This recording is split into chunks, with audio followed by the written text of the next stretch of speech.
Wilson Morales from Black Women TV talking to Anna Rockefeller Garcia regarding Alma's Way and the work that she's been doing. You're continuing to work. So talk to me about, you've been doing this breakdancing thing for a good minute.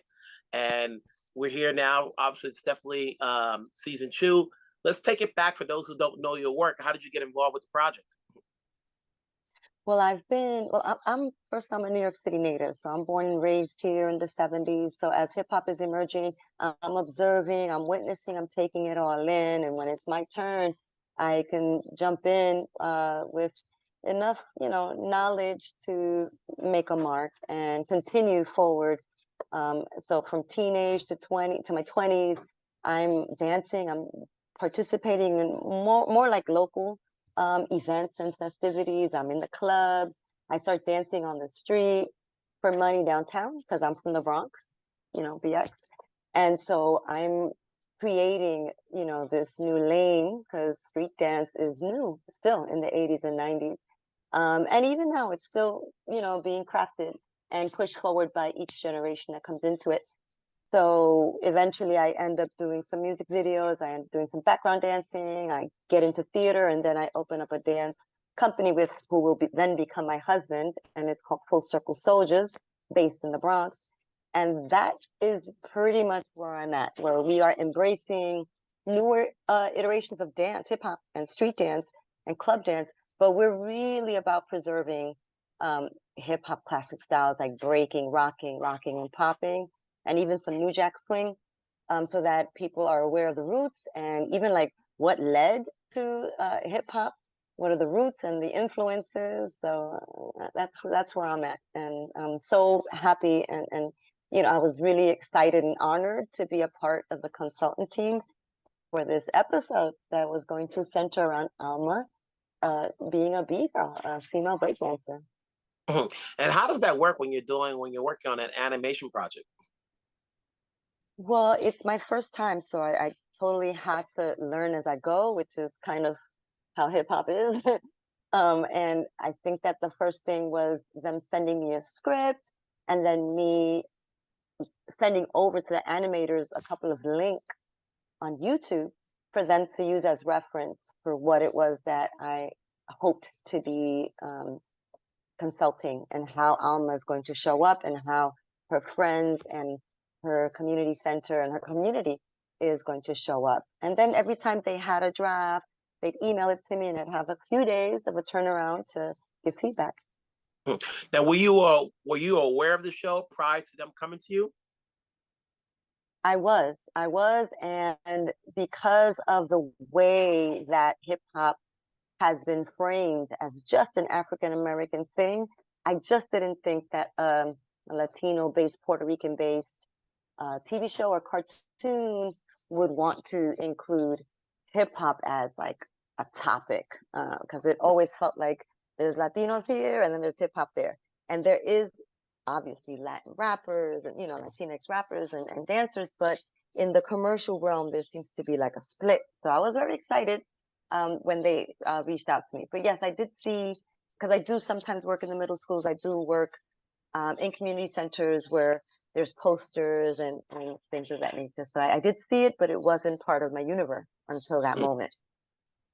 With last year's 50th anniversary of hip hop, was there an uptick in your business? People wanting to learn, you teaching people about how this all started. Was there an uptick? There actually was. I am generally busy. My dance company does have, a few performances here and there, but last year was definitely just a busy year. And it was a great year for us to feel like the work that we've put in is now being acknowledged and recognized. Quickstep, who's the other co-founder and is my husband, he received an award from the mayor's office. I received a couple of awards from other organizations, and we had more performances. So it did feel like, okay, the work that we've been doing is being seen, it's visible, and it's valuable, So it was definitely a good year. Perfect timing. Perfect. This marks the 40th year of Beat Street. Come later on this year, it'll be the 40th anniversary. And I remember watching that movie because I'm also from the Bronx, and to see that there was, for some people, it depends on what movies they watch, they saw breakdancing in that movie. So at least this is something that's been around for a period of time. Has the moves changed over the years, or is it the same style? But just like every other dance style that exists, you have that fundamental vocabulary that cannot, it just doesn't change. It is what the community has agreed needs to be taught and needs to be presented each for each dancer in each country, because this is definitely a global dance community now. And so you're gonna have top rock, you're gonna have footwork, a couple of shuffles that are like important, freezes, you got those basic freezes, spins. I mean, you still got the head spin, the back spin, but there has been an evolution, which is why Quickstep and I love to embrace newer manifestations. And so each generation contributes something because everyone's being creative, people are excited, they're energetic, and that's where creativity usually happens. Mm. So yeah, so there's definite new moves, but there's that fundamental framework, the vocabulary from the original school. And then when you think about, just to be in this business, you have to be physically in shape all day, every day. How's that for you mentally, knowing that like, you can't let up because this is what you do and this is your life. Yeah, well, at this stage of the game, I'm quite a bit older than the younger people who are now becoming contenders in the competitive field and making their mark, establishing their names.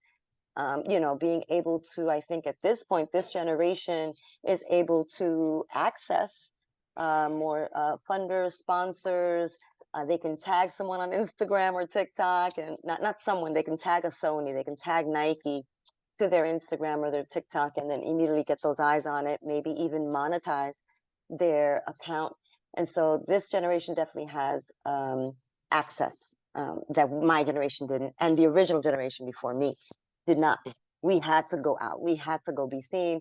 And so you had to kind of always be ready to throw it down. You had to always be on a spur of a note, of a moment, just be able to dance. And so that type of, ability and capacity to go from 0 to 60 means you have to sleep right, you have to eat right, you have to have the proper attire, like sneakers that are, ready to hit the pavement sometimes. Although now we tend to not want to dance on the pavement because it is hard on your knees.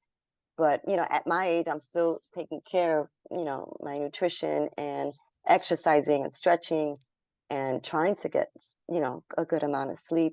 And so mentally, where I'm at, it's really sustaining what I've established. But I think for young people, it's what are the new doors that are opening and where can they take it in a new direction so that they can feel like they are experimenting and carving new lanes, new niche. Mhm. So with Alma's Way, how many episodes did you get to work on? One episode, and I loved it because it was about Alma being an actual B girl, which is rare. Usually people tend to think of break dancing as just the guys, the B boys.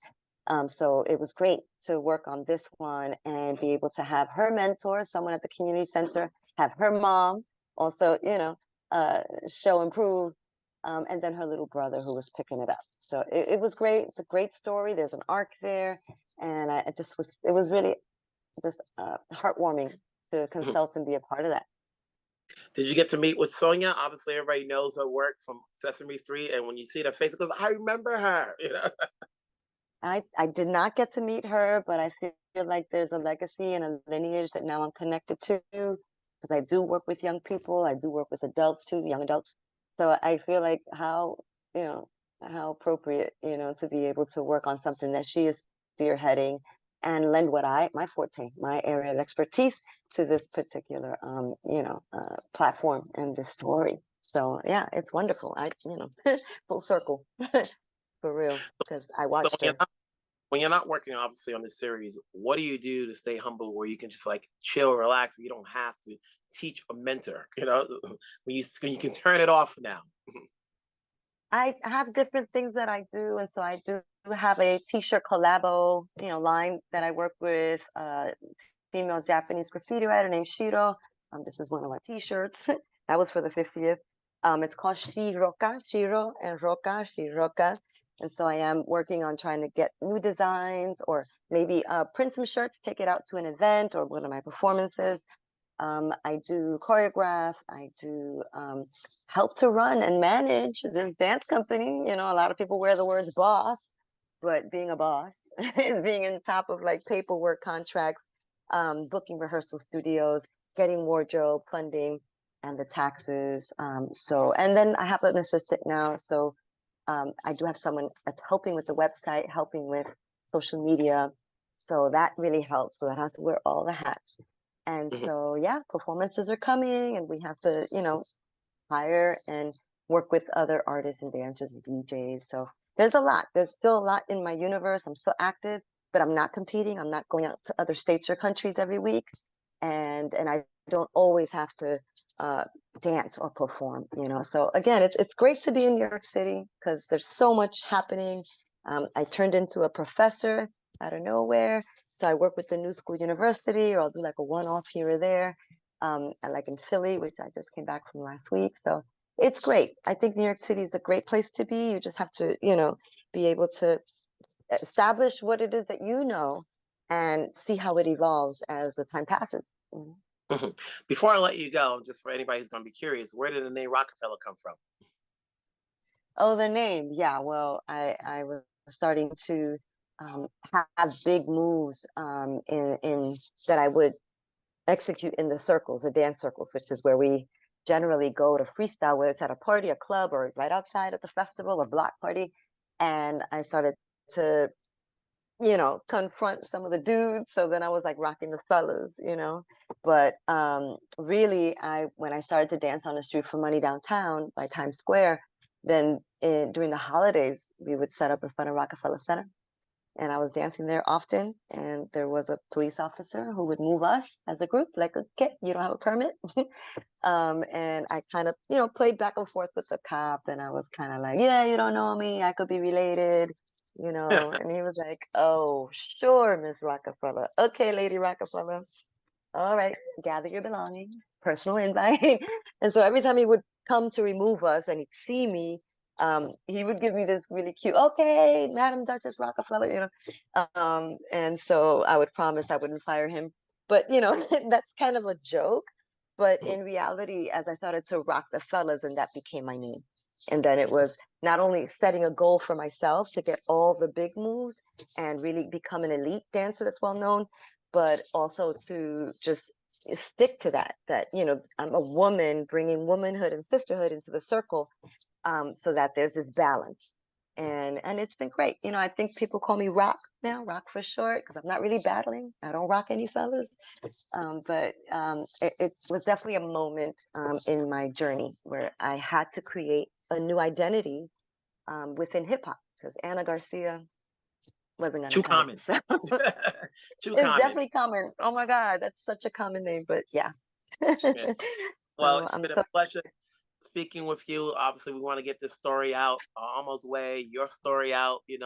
Best to make the best of everything else. Still continue to come to you wherever you're at. Stay safe. Take care. We'll thank talk down the you. road. Thank you again. Go team. Go team Alma's way. Peace, everyone.